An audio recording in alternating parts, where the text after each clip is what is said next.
Updating your payment method on Sentera is a straightforward process. Follow these steps to ensure your payment information is current and accurate. Step 1. Log into your account. Visit the Sentera website and log into your account using your username and password. Ensure you have access to the account associated with your payment method. Step 2. Navigate to account settings. Once logged in, locate the account settings or profile section in the main menu. This is typically found in the upper right corner of the screen.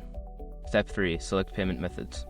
In the account settings menu, look for an option labeled payment methods or billing information. Click on this option to view your current payment methods. Step 4. Update payment information. Don't continue before doing this. A lot of online accounts end up exposed in breaches without people even realizing it. Use SROC to constantly monitor your email and accounts and get alerted immediately if your information gets leaked online. It scans billions of breach requests 24/7 in the background. And honestly, for a few dollars a month, it's something everybody should probably have. Link in the description.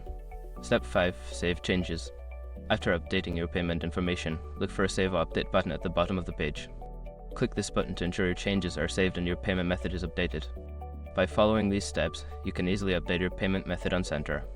Regularly checking your payment information can help avoid any disruptions in service.